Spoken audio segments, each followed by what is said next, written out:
and welcome to the Art of Being Human. We've been talking about building up relationships, and we're going to be doing that for the next few segments.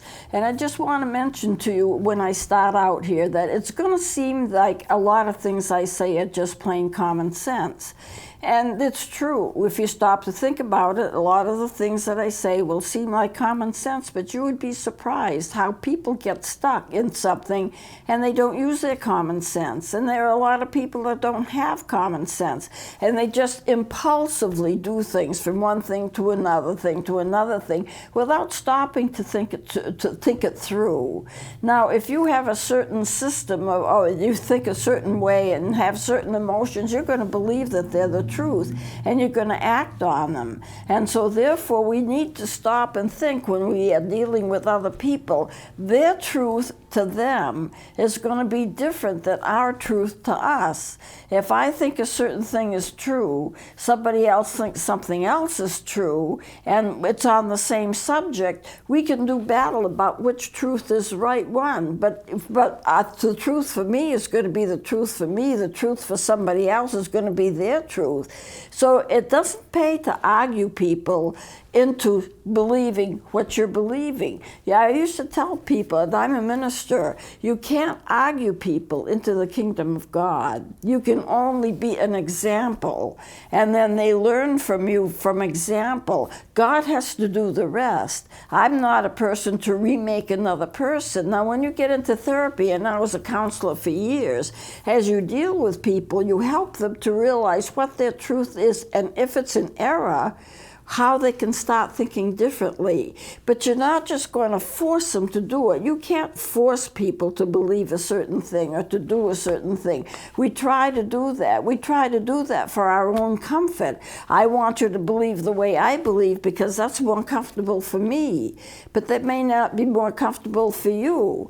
And the truth is, if I got married, I never was married, but if I was married, the person who married me may want me to switch to what they think is true. And so therefore the battle is on. We tend to marry images anyway, and I'm going to be getting into that in a little while. We cannot choose how people respond to us. The only thing we can do is choose how we respond to others. And it does make a big difference. The Bible says a soft answer turneth away wrath. What it means, instead of charging like a bull ahead, if you answer softly, quietly, reasonably, then you can gain more ground than if you're just going to go at it like a bull in a china shop. This is what I believe, and this is the truth, and so forth and so on. There is an art to dealing with people. And when we build up relationships, we learn that art of dealing with people. And it's based upon mutual respect. I can respect you, and you can be my friend, even if I don't believe everything you say, or even if I don't share in your belief system. That's okay. It doesn't mean that we have to hate each other. And I've seen on Facebook comments like that, and sometimes I'm glad to see them, because what happens is that if you don't agree with me, you're my natural enemy, and I either have to stay away from you or try to get you to change to believe the way that I do. And all of that is just stuff. You know, if I care for somebody else, I care what they believe in, but I also care about them personally. That I don't have to make them into me to care for them. They don't have to make me into them for them to care for me. But we have to have mutual respect one for another. And we can do that. And it's not that hard to do. I decide to respect you, and I decide to like you. Remember, it's not just an emotion. It's a choice that we make. If you get married to somebody, then the choice is, I am going to love this person. Their choice is, they are going to love you. It's not based on feelings, oh, he's so handsome, oh, he's so wonderful, oh, he takes care of me, and vice versa. Although many people get married for the wrong reasons, and they're getting married on an image that they have of the other person. But they don't really know the other person all that well. There's always another side that needs to be discovered. And they discover that once they get married, and then they decide that he isn't who I thought he was, she isn't who I thought she was, and so therefore they're marrying images.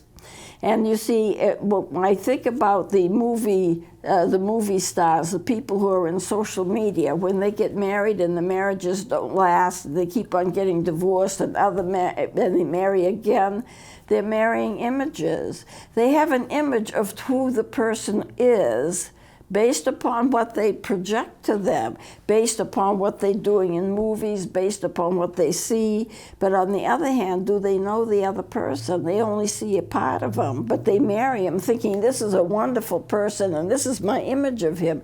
But that may not be the real him. It may be only a part of the real him, and that part is real enough. But there are all other parts to him too that need to be discovered. So you don't sometimes, or people don't sometimes, when they get married, know the people that they're marrying. If they did know them, they might choose not to marry them. I know I have oftentimes wondered, how do people get hooked up with people?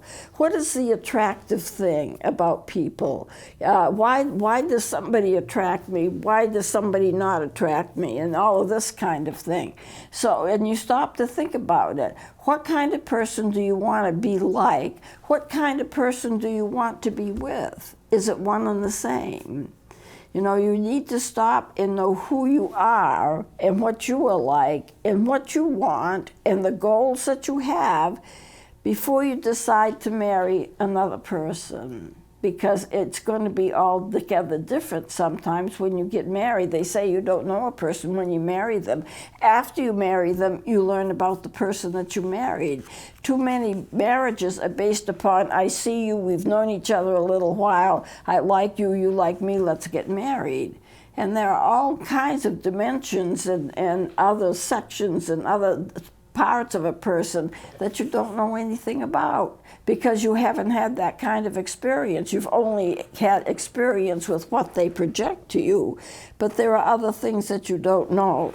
So let's go on with this. When we meet a person, we know nothing about them.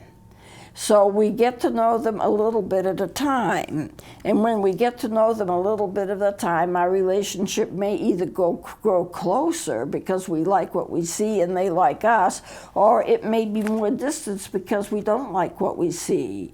And so we have to always remember what our truth is what we happen to understand, but our truth is what our emotions tell us it is, and our truth should not be based upon our emotions. I like him, I like being with him or her or whatever. It should be based upon facts, which means you do some research, which means that you get to know a person well, you know, before you actually make a decision as to whether you want to be with them. So you cannot, and this is what you need to remember in dealing with family members, you can't choose your family.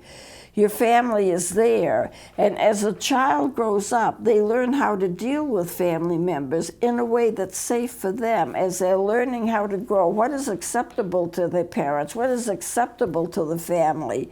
What is not acceptable? And they gradually grow and they navigate the relationships within the family, but the family's always there and you can't choose it. If you did, you might want to choose another family, or you might want to stay with the family that you have, but you can't change that. The family is as it is. And so when you marry somebody, you're marrying not just them, but you're marrying their family because they can't choose their family either. And so the dynamics can get quite complicated. And sometimes it fits very well. People fit in with each other very well. But there are times when they don't. This is why you need to know who it is that you're marrying. What is he carrying around, or what is she carrying around? Are they carrying around a boatload of debt that you're going to be saddled with? Or are they carrying around emotional issues that you don't understand yet because you haven't seen the ramifications of them? You really need to know yourself and what you want and what you need and what you care about, and the other person, what they need, what they want, what they care about, before you decide to marry them. Because once you get married, it is a commitment. And it is not meant for married people to split. It's not meant, I mean, people do, obviously, but it's not usually the thing that happens. It is a commitment for life. You marry them, then that's a choice you make. Love is not just emotions, it's a choice. If I marry somebody, I choose to love them. That's a commitment on my part.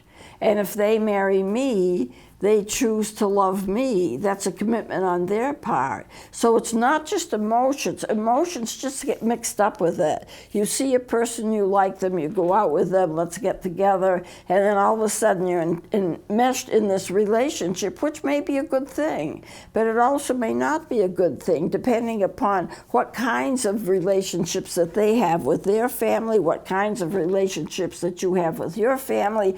It can get to be a very, very complicated matter.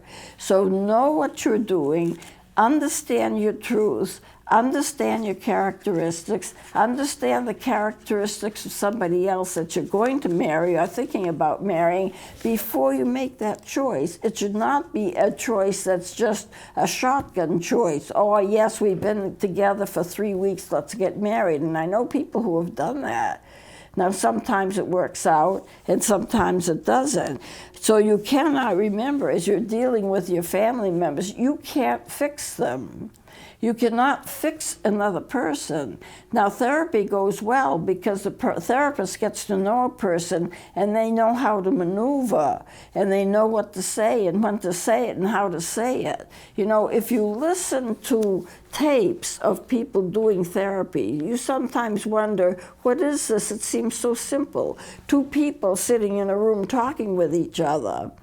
And you know, how do they work with each other? Sometimes the therapist says almost nothing, and the person just talks and talks. Other times the therapist moves in and mentions certain things at certain times.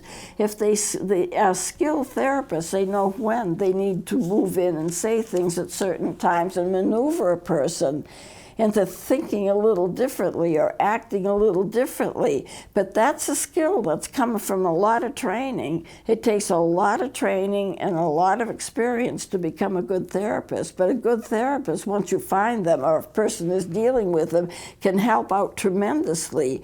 But a good therapist doesn't push, you know. They don't just jump in like a bull in a china shop and say, look, this is the way it is, do this, this, and this, and this.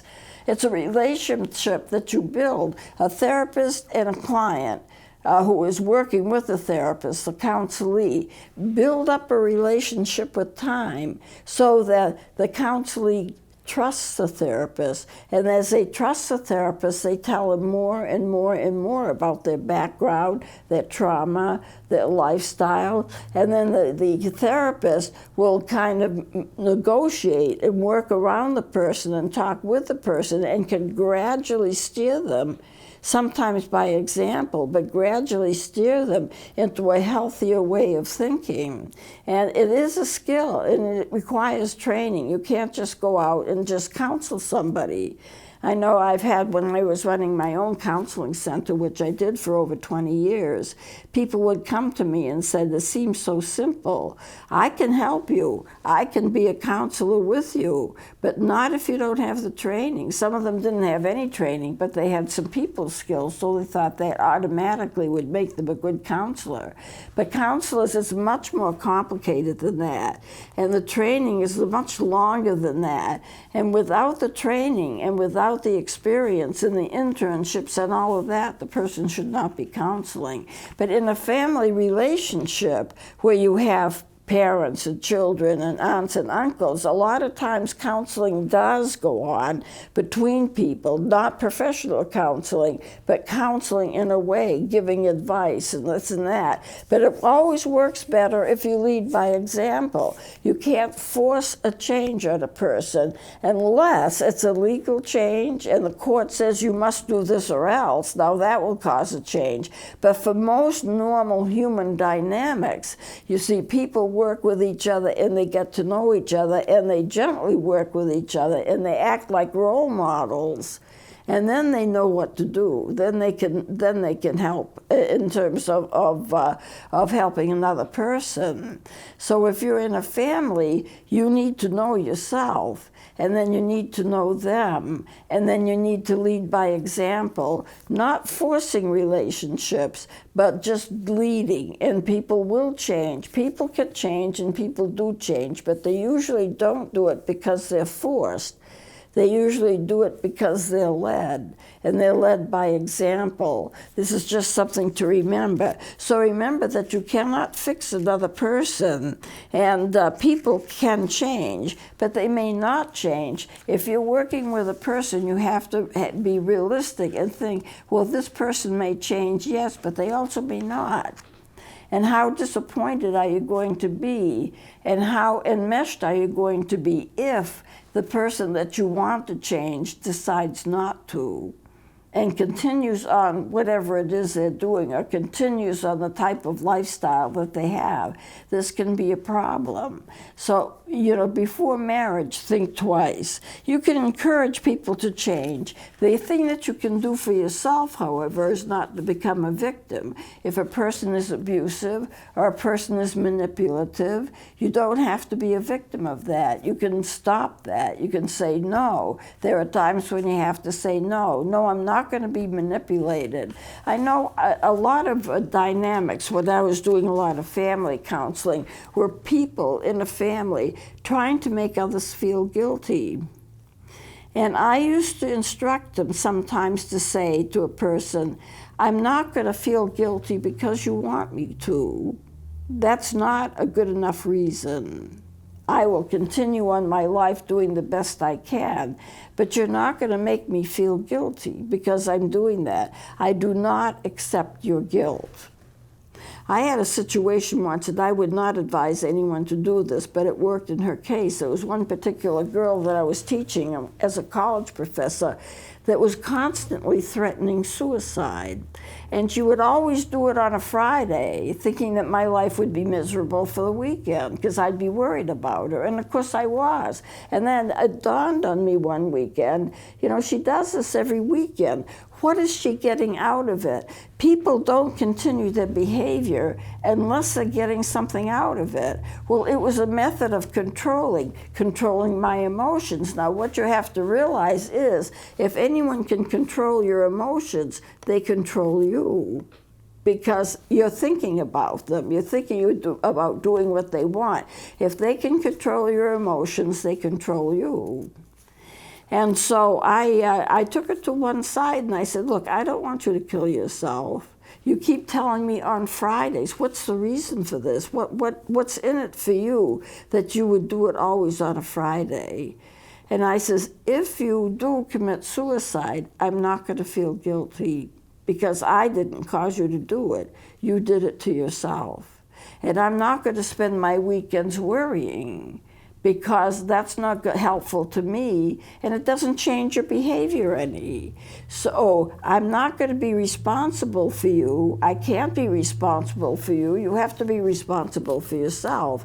And if you did anything to hurt yourself, I don't have to feel guilty about it, because you're not my child, you're not my family member, and I haven't done anything to cause you to do anything to yourself. And after that, she stopped doing it. She was fine. She never did it again. She never attempted suicide. Now, the danger in doing something like that is if a person is suicidal, really suicidal, that might give them the position, or make them think, well, I can do it. They've given me permission to kill myself, so I'm going to do it. If they're in that kind of frame of mind. But in this particular case, I saw it as a manipulation, and that's exactly what it was. And it stopped as soon as I said it wasn't going to work. I'm not going to feel guilty because you want me to, because that's not a good enough reason. If I had something to feel guilty about, then I would rectify the situation and make it as best as I could. Then the guilt would go away anyway, because I'd done everything I could to make it better. But I'm not going to feel guilty because somebody wants me to feel guilty. The power plays within families are very interesting. Sometimes parents over children. Well, I'm going to feel bad about you if you do this. I don't want you to do this. And so therefore, I'm going to be angry if you don't. And the child doesn't want the parent to be angry. And so what they do is what the parent wants. And that relieves them of the guilt of making their own decision and doing what they want. And that refers to adult children as well as smaller children, younger children. So therefore you have power plays within families. How am I going to force you to do what I want you to do? Because it's better for me if you do it than if you do what you want to do, which may be better for you. You see, you have to be reasonable. You have to give people their freedom. In adult relationships, if a person wants to go in a certain direction, do you have the right to stop them? Well, if they're healthy and they can make their own choices, and if they are independent enough to take care of themselves, then unless it's illegal or extremely hurtful and dangerous for another person, you kind of have to let them do what they want to do. They will learn by experience what works for them and what doesn't work for them. So you can see, just from what I'm talking here, how difficult and how complicated human relationships can be. But this class is all about building human relationships, building healthy relationships. And what you need to do is to treat others with respect and know that they will find their own way, and you can lead by example, and they will watch what you're doing, and they may well follow you to what you want them to be. But they do it not because they're coerced. They do it because they feel it's their own choice, and it's a part of their own growth process. And you're not always aware of your own growth. You're just not always aware of it. So I'm going to close it here. We're going to continue this next time. Please join me then.